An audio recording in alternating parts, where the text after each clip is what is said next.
Hello student, myself Sapna Subhash Yadav. In last lecture we have seen two major topic on this paper, divisibility and division algorithm. Now in this lecture we have seen the next topic. The topic name is the greatest common divisor. First of all, we see the definition of the greatest common divisor.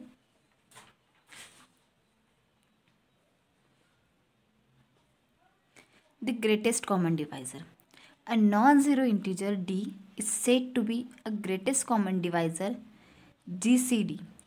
Greatest common divisors are short form GCD of A and B if and only if कोणत्याही एका इंटिजरला जो non zero integer असेल, just imagine एक integer आहे जो की non zero आहे, त्याला आपण एक ग्रेटेस्ट कॉमन डिवायझर केव्हा म्हणू ए अँड बीचा, जेव्हा तो डी बाय ए किंवा डी बाय बी होईल. आणि सेकंड कंडिशन्स काय आहे त्याची, if D is any other common divisor of A and B then D die D, की त्याचा ए अँड बीचा दुसरा कोणताही कॉमन डिवायझर असेल तर तो अशा फॉर्मनी त्याला रिप्रेझेंट करायला पाहिजे. The G C D of A and B is denoted by bracket A comma B. The G C D is also called the highest common factor, that is HCF. ठीक आहे, जी C डीला आपण जी C डीचं दुसरं नाव HCF पण आहे, that means highest common factor. ठीक आहे, जी C D कोणत्याही एका नॉन झिरो इंटिजर्सला आपण ग्रेटेस्ट कॉमन डिवायझर तेव्हाच म्हणू जेव्हा तो कोणत्याही दोन इंटिजरला डिवाइड करू शकेल. Just like A and B दोन इंटिजर्स आहे, तर डी हा नॉन झिरो आहे.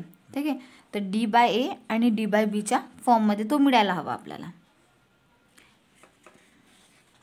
नेक्स्ट, याच कॉमन जो आपण बघितला ग्रेटेस्ट कॉमन डिवायझर्स, त्यावरतीच एक थेरम बघूया. Theorem first, prove that G C D of any two integers are unique. ते काय म्हणताय की कोणत्याही दोन इंटिजर्सचा जो जी सी डी आहे, that means greatest common divisor जो आहे तो युनिक असायला पाहिजे. आपण कोणत्याही व्हॅल्यूला किंवा कोणत्याही इंटिजर्सला युनिक केव्हा म्हणू, जेव्हा त्या दोघांची व्हॅल्यू म्हणजे दॅट मीन्स त्या दोघांच्या इंटिजर्सची व्हॅल्यू इक्वल असेल तरच आपण त्यांना म्हणू की हे दोन इंटिजर्स युनिक आहे. फर्स्ट ऑफ ऑल आपण दोन इंटिजर्स कन्सिडर करूया. Proof, let A and B are two integers. आपण काय केलं, ए अँड बीला दोन इंटिजर्स कन्सिडर केले. आता त्यांचे काही जी सी डी पण कन्सिडर करावं लागेल, तरच आपण म्हणू ना की हे दोन जी सी डी आहे या दोन इंटिजर्सचे ते युनिक आहे. ठीक आहे, तर A and B are two any integers, D one and D two काय करू आपण की बा ते दोन जी सी डी आहे जो युनिकनेस आपल्याला शो करायचं आहे. ठीक आहे, let it possible D one and D two are any two G C D for uniqueness. We have to show that D one equals to D to.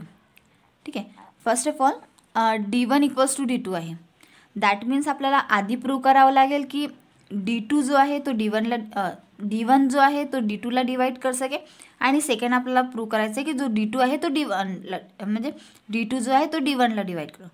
केस फर्स्टमध्ये आपण काय बघू, let D one is the G C D of A and B, की जो D one आहे तो ए आणि बीचा जी C D आहे. ठीक आहे, ए अँड बीचा ग्रेटेस्ट कॉमन डिवायझर आहे.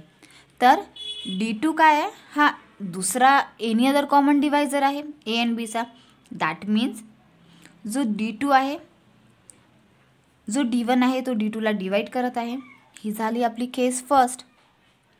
केस टूमध्ये काय प्रूव्ह करू की let D two is the greatest common divisor of A and B, that and D one is the common divisor of A and B. पहिल्या केसमध्ये आपण डी वनला G C D of A and B consider केलं, second केसमध्ये आपण D टूला G C D of A and B consider केला. त्यामुळे आपल्याला काय मिळालं की डी टू जो आहे तो डी वनला डिवाइड करत आहे. ही झाली आपली equation number equation number second. आता केस फर्स्ट आणि केस सेकंडमध्ये आपल्याला दोन इक्वेशन मिळाले आहे. फर्स्ट इक्वेशन आहे D two upon D one आणि सेकंड इक्वेशन्स आहे D one upon D two. आता या from equation first and second we have to say that D1 is equals to plus minus D2. That means D1 equals to D2. कारण कोणतेही GCD असो तो कधीच negative नाही आहेत. ठीक आहे, आपण कधी कोणत्याही ग्रेटेस्ट कॉमन डिवायझरला नेगेटिव्ह नाही बघणार. आपला जोही ग्रेटेस्ट कॉमन डिवायझर असेल तो नेहमी पॉझिटिव्हच असेल. त्यामुळे आपण म्हणू शकतो की D1 equals to plus minus D2 आहे. So negative value does not exist किंवा does not considerable. That's why we take negative sign is not possible. Therefore D1 equals to D2. Therefore GCD of any two integers are unique. आणि हेच आपल्याला काय prove करायचं होतं की कोणत्याही दोन इंटिजर्सचा जो GCD आहे तो युनिक आहे.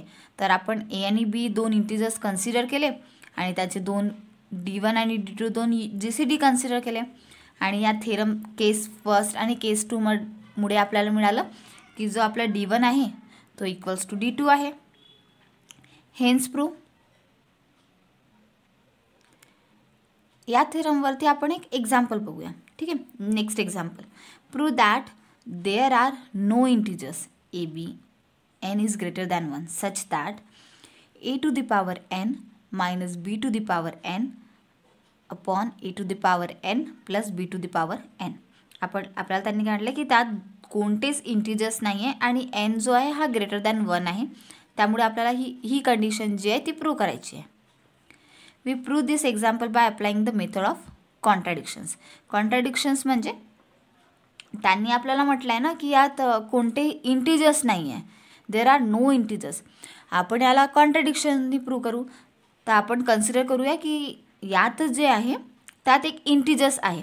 ठीक आहे, we assume there is one pair of positive integers that is AB with n is greater than 1 such that a to the power n plus b to the power n is equals to m into a to the power n minus b to the power n. Therefore a to the power n plus b to the power n upon a to the power n minus b to the power n equals to m upon n. आपण बघितलं आहे की जी componendo आणि डिव्हिडंडोची जी property आहे त्यामुळे आपण एक प्लसचा आणि एक निगेटिव्हचा साईन म्हणजे a to the power n जी खालची व्हॅल्यू आहे ती एकदा प्लसमध्ये आणि एकदा मायनसमध्ये लिहितो. ठीक आहे, so a to the power n plus b to the power n plus a to the power n minus b to the power n upon a to the power n plus b to the power n minus a to the power n minus b to the power n is equals to m plus 1 आणि m minus 1. ठीक आहे, तर इथे आपला b to the power n आणि b to the power cancel होतो आणि इथे आपला a to the power n a to the power n cancel होतो. त्यामुळे आपल्याला काय म्हणतात 2a to the power n upon 2b to the power n आणि 2 पण इथे कॅन्सल होते. That's why we say that a to the power n is equals to m plus 1 upon m minus 1 bracket b to the power n आणि m plus 1 upon m minus 1ला आपण k consider करूया. त्यामुळे a to the power n is equals to k into b to the power n मिळत आहे.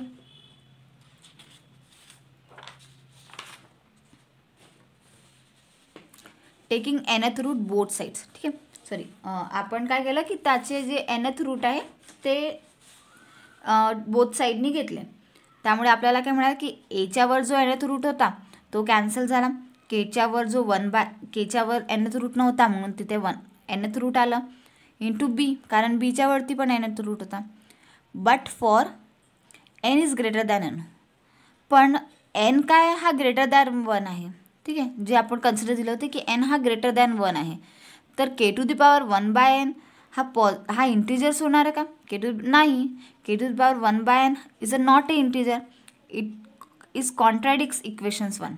जी आपली equation first होती त्याला तो कॉन्ट्राडिक्ट करतो की बा हे असं पॉसिबल नाही आहे. Hence our assumption is wrong. Therefore there are no integer a and b and n greater than 1 such that we say that a to the power n minus b to the power n upon a to the power n plus b to the power n. आणि हेच आपल्याला prove करायचं होतं. Next definition बघूया. Definition आहे linear combinations. कोणत्याही दोन इंटिजर्सला linear combination म्हणजे सम लिनियर कॉम्बिनेशन्स कसं काय लिहू शकतो किंवा कसं काय त्यांना म्हणू शकतो. Let A and B are the integers. ठीक आहे, दोन इंटिजर्स दिलेले आहे ए आणि B. Linear combinations of A and B. ठीक आहे, त्या इंटिजर्सचा लिनियर कॉम्बिनेशन्स लिहायचं आहे. That is sum of the form. म्हणजे कोणत्याही दोन इंटिजर्सचा लिनियर कॉम्बिनेशन्स लिहायचा असेल तर आपल्याला त्याला या फॉर्ममध्ये लिहावं लागेल. That means X A plus Y B. X आणि वाय काय आहे, हे अनादर दोन इंटिजर्स आहे. या फॉर्ममध्ये दोन इंटिजर्स म्हणजे दोन सम ऑफ द फॉर्ममध्ये लिहिलं, दोन इंटिजर मल्टिप्लायमध्ये प्लस दोन इंटिजर प्रोडक्ट त्या दोघांचा. तर अशा समला आपण लिनियर कॉम्बिनेशन्स म्हणूया. जी आपण आता लिनियर कॉम्बिनेशन्सची डेफिनेशन्स बघितली त्याचवरती एक थेरम आहे. ठीक, theorem prove that for any two positive integers A and B if D of A and B there exist two integers M and N such that D is equals to M A plus N B. याच क्वेश्चन्सला आपण अशा प्रकारे पण विचारू शकतो. Prove that the GCD of any two integers can be return as the linear combinations of this two integers. किंवा याच क्वेश्चनला अजून एक आहे, let A and B integers not both zero there then exist integers X and Y such that A into A comma B is equals to X A plus Y B. हा जो एक questions आहे, एक थेरमचा statement आहे, तो दोन वेगळ्या प्रकारे म्हणजे अजून वेगळ्या प्रकारे विचारू शकतो. म्हणजे या तीन क्वेश्चनचा आन्सर एकच येणार आहे. ठीक आहे, तर आपल्याला प्रूव्ह करायचं आहे की दोन पॉझिटिव्ह इंटिजर्स आहे ए अँड बी, त्यात दोन इंटिजर्स अजून एक्झिस्ट करतात, त्यामुळे आपण त्याला या प्रकारे लिहू शकतो. हे आपल्याला प्रूव्ह करायचं आहे. Proof let A and B are two integers. ठीक आहे, ए अँड बी दोन इंटिजर्स आहे. Let A is the set of all positive integers of the type that means ma plus nb, that is a equals to ma plus nb and mn belongs to z for integers. Here a is non-empty. ते काय म्हणतात की a जो आहे तो non empty आहे. Because 1 into a plus 1 into b equals to a plus b. Therefore a is a non-empty set of positive integers. Hence by well ordering principles. ठीक आहे, वेल ऑर्डरिंग प्रिन्सिपल्स काय म्हणतात आपल्याला की the set A has a least element, की एका सेटमध्ये A सेटमध्ये लिस्ट एलिमेंट आहे and we consider D is the least element of set A.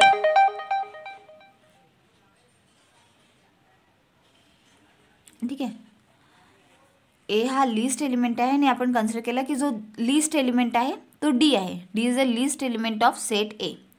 That is D belongs to A and D is greater than 0.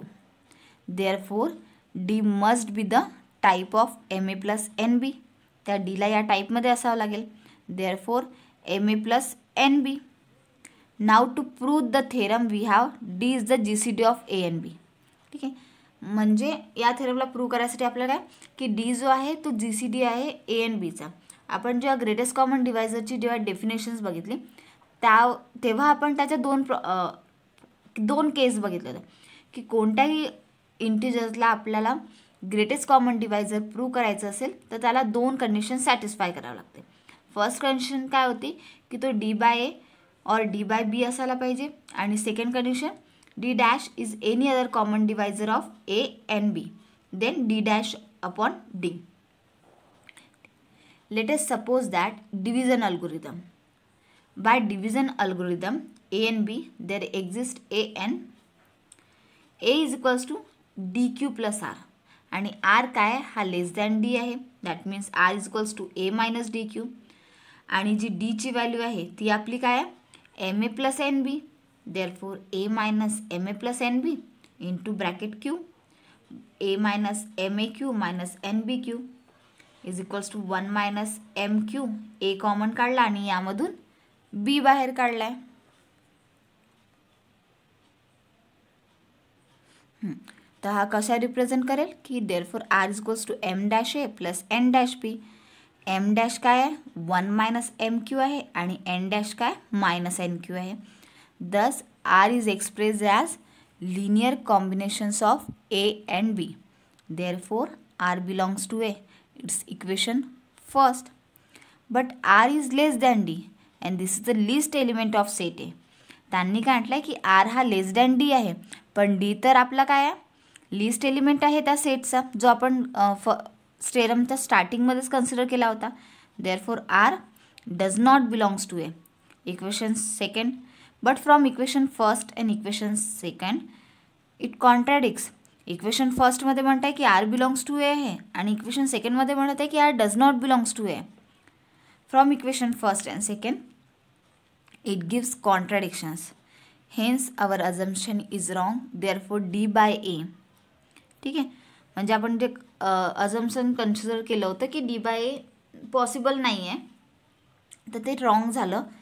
तर आपल्याला आलं की D by A. जशा प्रकारे आपण D by A प्रूव्ह केलं की D by A असू शकते, सिमिलरली आपण D by B पण प्रूव्ह करू शकतो. Therefore we have D by A, D by B. Here D dash is any other common divisor of A and B. ठीक आहे, तर D dash काय any other common divisor आहे. Therefore D dash upon A and D dash upon B. तर D dash A काय आहे Mn belongs to Z. A ची value MA आणि B ची value MB. Therefore D upon MA and D dash upon MA and D dash upon NB. Therefore D dash upon MA plus NB आणि MA plus NB आपला काय D आहे. Therefore we say that D dash upon D. आणि हेच आपल्याला काय prove करायचं होतं. Thus by condition first and second we say that D is the GCD of A and B. Hence the GCD can be expressed as linear combination of two integrals. Hence proof. आता या theorem नंतर आपण काही definitions बघणार आहोत. Definition first. Least element of set A. Let A is the set of integers and A belongs to A. ते म्हणतात की ए जो आहे तो सेट ऑफ इंटिजर्स आहे आणि ए काय बिलॉंग्स करत आहे एला. Then the element A is set to B least element of set A. म्हणजे ए हा सेट आहे इंटिजर्सचा आणि ए जो आहे तो लिस्ट एलिमेंट आहे म्हणते सेट बीचा. If and only if A is less than B, A is less than or equals to B and B belongs to A. That is if and only no element is less than A. That is if and only if P is less than A, then P should not be in A. म्हणजे जो A आहे तो list element आहे सेटचा केव्हा जेव्हा तो B पेक्षा लहान आहे. ठीक आहे, तर A जो आहे हा लिस्ट एलिमेंट आहे म्हणजे A पेक्षा कोणता A जो आहे तो सगळ्यात छोटा आहे.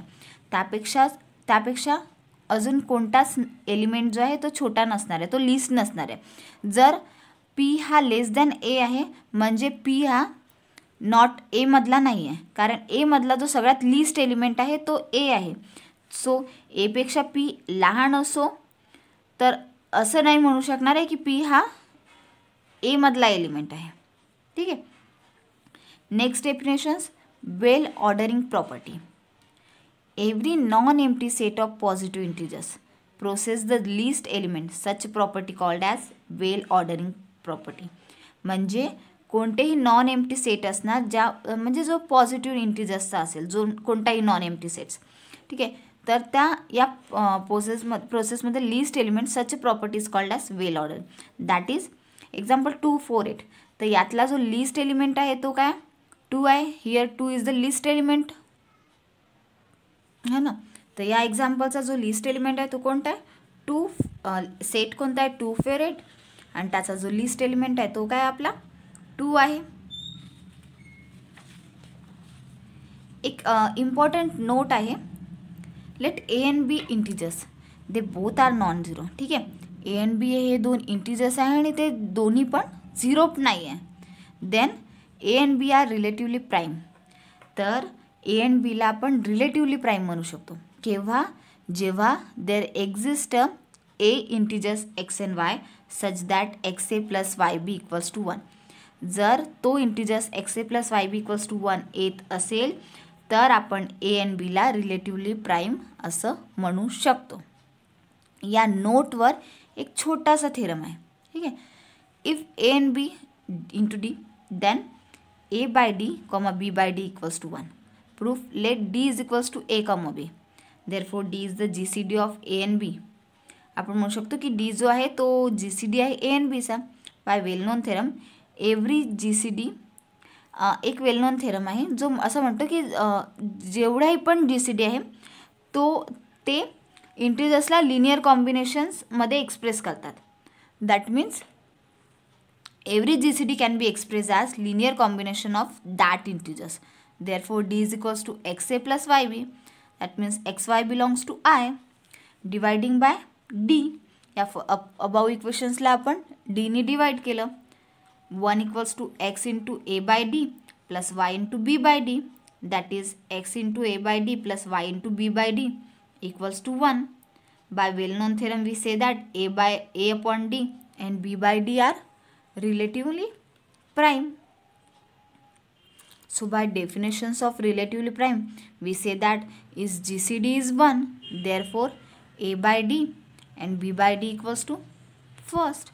आणि हेच काय आपल्याला प्रूव्ह करायचं होतं. So we say that hence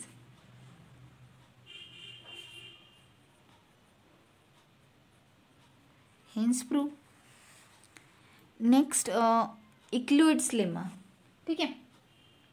इक्लुइड्स लेमाचं स्टेटमेंट काय आहे. If A upon B C and A by B equals to 1 then A by C. ठीक आहे. Proof let A comma B equals to 1 आहे. Then by well known theorem we say that 1 equals to X A plus Y B. या अब इक्वेशनला आपण multiply करू C ने. So C is equals to C X A plus C Y B. Therefore C is equals to A C X plus B C Y. Equations first.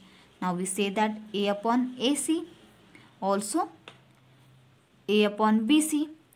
Therefore A upon AC plus BC common आहे येतं. Therefore by theorem of divisibility we say that A upon ACX and plus BCY. So by equation first we say that therefore A by C by equation first. Thus A by BC comma A by B is equals to 1 implies A by C. आणि हेच आपल्याला prove करायचं होतं. Hence prove. Next theorem A by C and B by C with A comma B equals to 1 implies AB upon C. First of all we consider A by C. A by C implies C is equals to MA and M belongs to I. First equations. Also B by C. That means C is equals to MA implies B upon MA. We have B upon MA and AB equals to 1. By Euclid's lemma we say that B upon M. Therefore AB upon MA by the divisibility. Therefore AB upon C by equations first. आणि हेच आपल्याला prove करायचं होतं की AB equals to 1 असेल तर आपल्याला A B upon C मिळू शकते. Hence prove.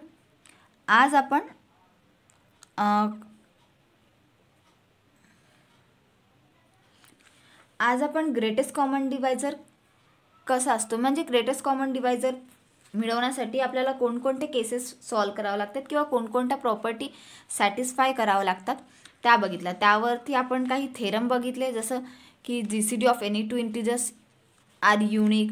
की कोणत्याही दोन जी सी डी ऑफ म्हणजे कोणत्याही दोन इंटिजर्सचा जी सी डी युनिक असू शकतो. त्यानंतर त्यावरती एक एक्झाम्पल्स बघितला. त्यानंतर लिनियर कॉम्बिनेशन्स कसं काय म्हणू शकतो. लिनियर कॉम्बिनेशन्सची डेफिनेशन्स काय आहे त्यावरती काही थेरम बघितले. कसं काय आपण लिनियर कॉम्बिनेशन्स प्रूव्ह करू शकतो. त्यानंतर list element of a set. कोणत्याही एका सेटचा लिस्ट एलिमेंट कसा फाइंड करायचा किंवा वेल ऑर्डरिंग प्रॉपर्टी कशी बघायची किंवा त्यावरती काही थेरम बघितले. देन इक्लुइड्स लेमा बघितला की कोणत्याही लेमाला आपण इक्लुइड्स लेमा कसं काय म्हणू शकतो किंवा त्या इक्लुइड्स लेमाची प्रॉपर्टी काय आहे त्याचं स्टेटमेंट काय आहे. हा सगळं आज आपण या व्हिडिओ लेक्चरमध्ये बघितला. सो नेक्स्ट टॉपिक आपण नेक्स्ट व्हिडिओ लेक्चरमध्ये घेऊया. नेक्स्ट टॉपिक कोणता आहे आपला? The greatest common divisor of more than 2 integers. हा टॉपिक आपण नेक्स्ट व्हिडिओ लेक्चरमध्ये बघूया. So thank you student.